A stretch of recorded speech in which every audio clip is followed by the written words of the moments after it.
दोस्तों, जब आप सुबह सुबह अखबार पढ़ने बैठते होंगे तो शायद ही ऐसा कोई दिन होगा जिस दिन अखबार में किसी रेप की खबर न छपी हो।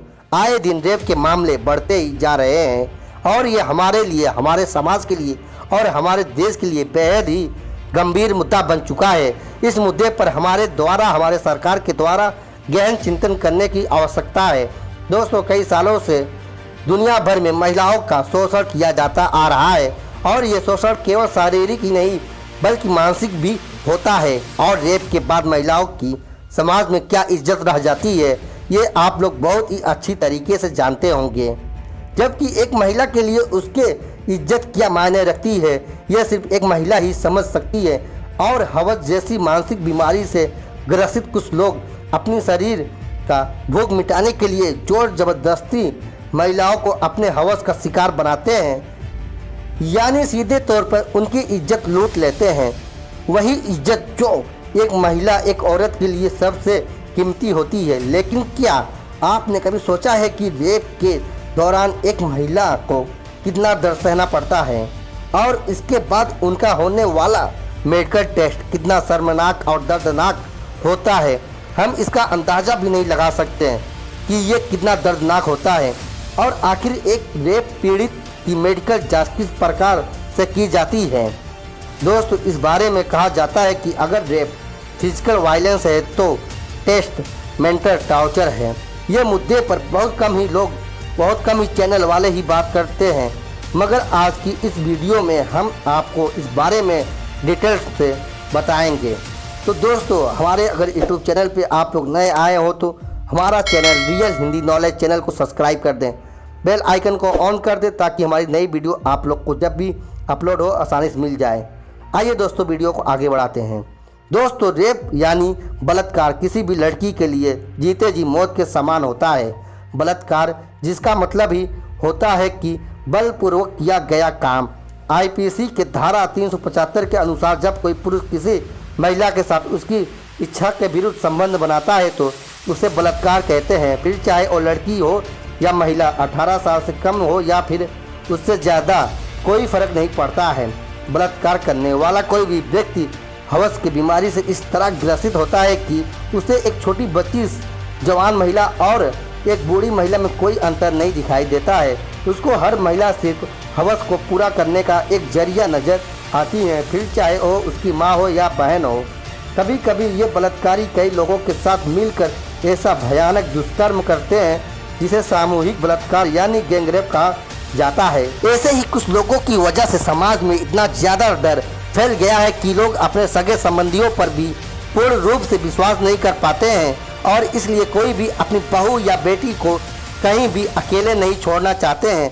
लेकिन दोस्तों, आपने कभी सोचा है कि बलात्कारियों को हर जगह और हर किसी में सिर्फ वासना ही क्यों नज़र आती है? आखिर इनके वासना जैसी बीमारी के ग्रसित होने के पीछे का क्या कारण है, जिसके पीछे कई कारण बताए जाते हैं। जैसे कि पहला कारण वेस्टर्न कल्चर को माना जाता है। वेस्टर्न कल्चर खुलेपन और स्वतंत्रता की मांग को सबसे ऊपर मानता है और जब यही स्वतंत्रता और खुलापन अपनी सीमा से ज़्यादा हो जाता है तब अराजकता फैल जाती है और इसी अराजकता में ये बीमारी फैलने लगती है।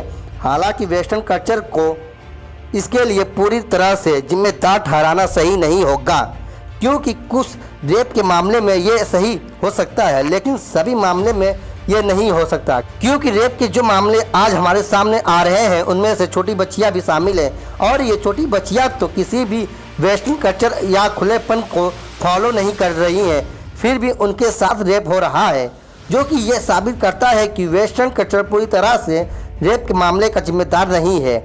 इन सब मामलों के पीछे सिर्फ इंसान की गलत मानसिक सोच है और हवस जैसी मानसिक बीमारी है। अपनी हवस की भूख को शांत करने के लिए हवसी जानवर किसी भी हद तक गिर सकते हैं और इस बीमारी के पीछे दूसरा कारण टीवी और इंटरनेट का प्रभाव माना जाता है।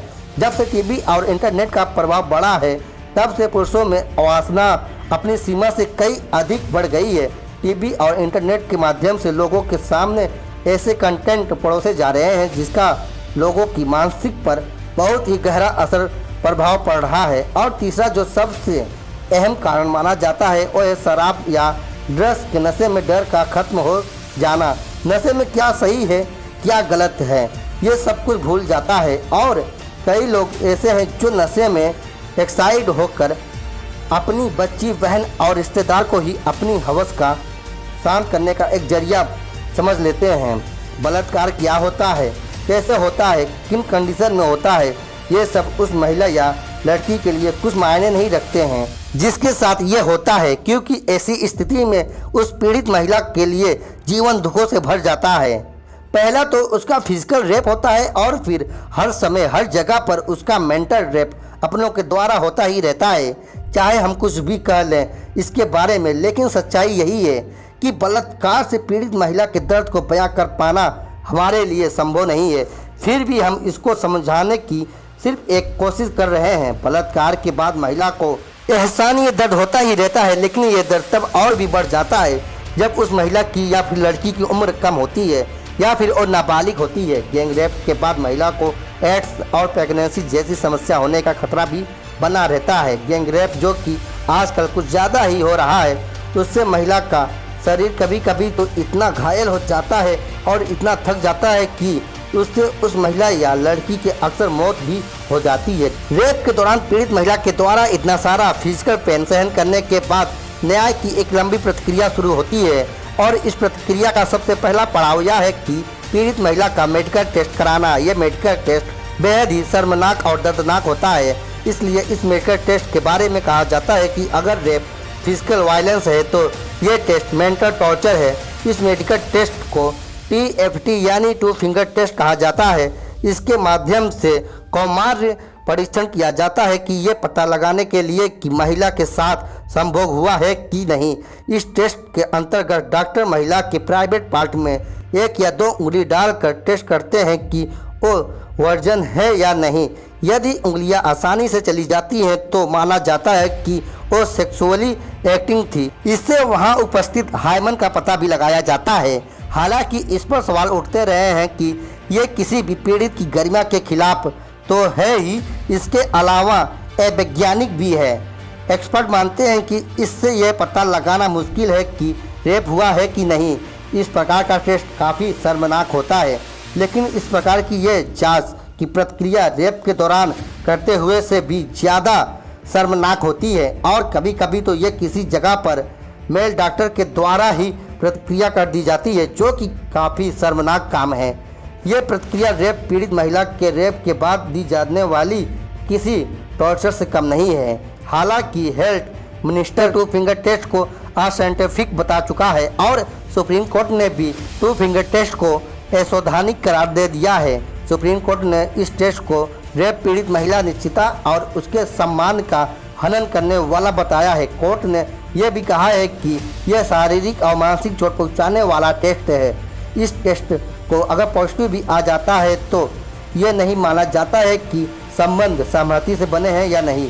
और WHO यानी वर्ल्ड हेल्थ ऑर्गेनाइजेशन के द्वारा इस टेस्ट की आलोचना भी की गई है। हालांकि सुप्रीम कोर्ट के बैन के बाद भी शर्मिंदा करने वाला यह टू फिंगर टेस्ट होता रहता है। साल 2019 में ही करीब 1500 रेप सर्वाइवर और उनके परिजनों ने कोर्ट में शिकायत की थी कि इसमें कहा गया था कि सर्वोच्च न्यायालय के आदेश के बावजूद भी ये टेस्ट कराया जा रहा है।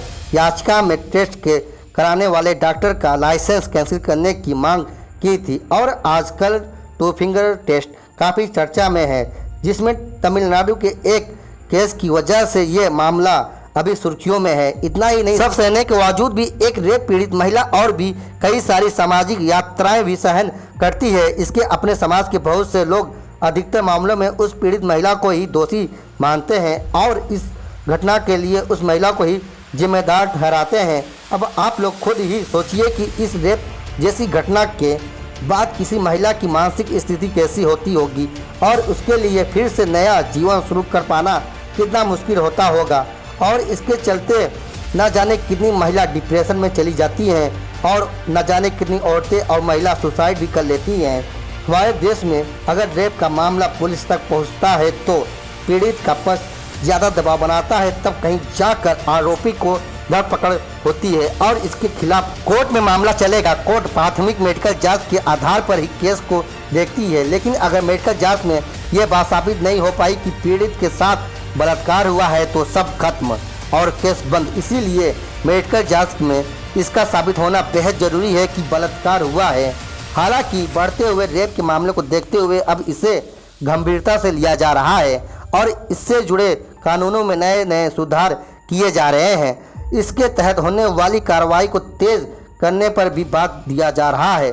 साथ ही सज़ा को सख्त करने के प्रभाव भी आजकल लिए जा रहे हैं और मेडिकल टेस्ट की नई नई टेक्निक भी अपनाई जा रही है। हालांकि ऐसा नहीं है कि पहले के ज़माने में रेप नहीं होते थे, लेकिन तब महिला समाज में अपने इज्जत के चले जाने के डर से अपने दर्द को, अपने तकलीफ को सीने में दबा लेती थी, कुछ कह नहीं पाती थी। लेकिन अब महिलाओं ने इसके ऊपर बोलना शुरू कर दिया है और इसीलिए रेप के मामले रोज़ नए नए हमारे सामने आ रहे हैं। तो दोस्तों, यह है आज का कंडीशन और आज का सोसाइटी।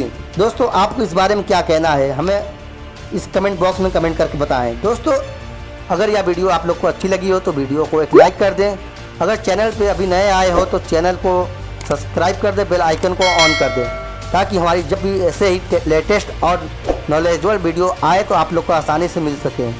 तो दोस्तों, फिर मिलते हैं एक नए वीडियो के साथ। तब तक के लिए जय हिंद,